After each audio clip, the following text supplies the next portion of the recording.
ઈશ્વર તમને કાયમ ગમી જાય એવું બનવાનું નથી.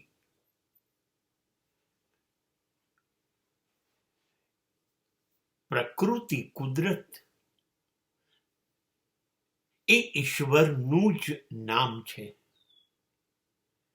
આપણને તો ઈશ્વર ત્યારે જ ગમે છે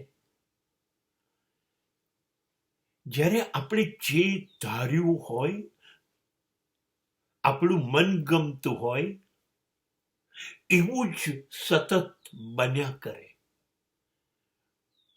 એ ક્યારેય એમાં ઘટાડો ન થવો જોઈએ. જો જરાક પરિણામ બદલાયું તો ઈશ્વરનું આવી બન્યું. તો હવે ઈશ્વરમાં આપણને શ્રદ્ધા નથી, હવે ભરોસો નથી.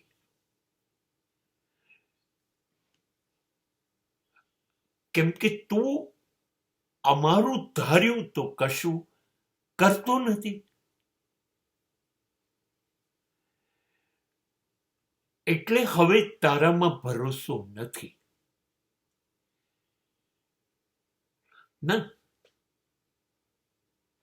તમારે ભરોસો ઉઠાવી લેવો હોય તો ઉઠાવી લો. ઈશ્વર તમારી ઉપર કોઈ દબાણ કરશે નહીં કે મારામાં શ્રદ્ધા કરો. એ ન્યાય પ્રિય છે. ઈશ્વર છે ને, એણે એક અદ્ભુત નિયમ ગોઠવી દીધો છે. જેવું કરશો એવું મળશે. લો ઓફ કર્મા, કર્મનો કાયદો.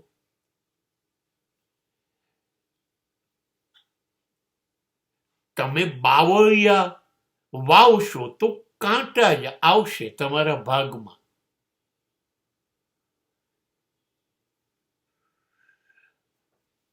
અને તમે કેસર કેરીના આંબા વાવશો તો મીઠો રસ તમારી જિંદગીમાં આવશે.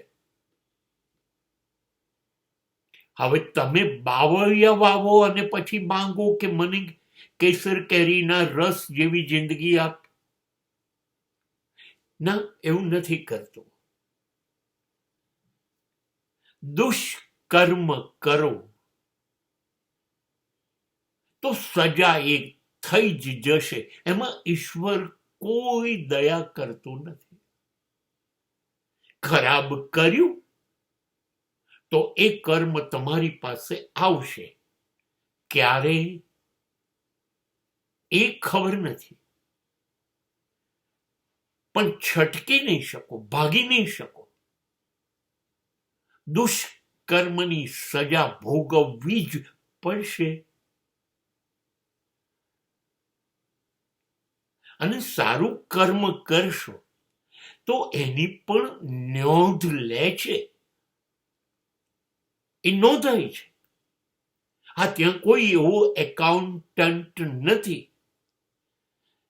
પણ વ્યવસ્થા એવી છે કે ખરાબ કર્મ કર્યું તો એની સજા થાય, સારું કર્મ કર્યું તો એનું ફળ તમને ખુશ કરી દેશે. હવે આપણે થાય છે શું? ખરાબ કર્મ કરીએ 100 અને પછી 10-20 સારા કર્મ કરીએ.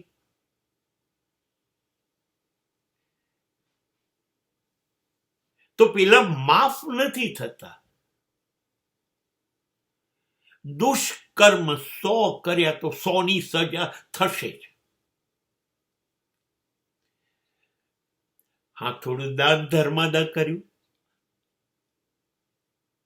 થોડાક સારા કર્મ કર્યા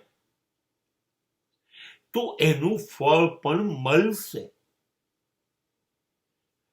પણ મેં સારા કર્મ કર્યા એટલે મારા દુષ્કર્મ હલકટ કામ માફ કરી દે. ના, એવું નથી થતું.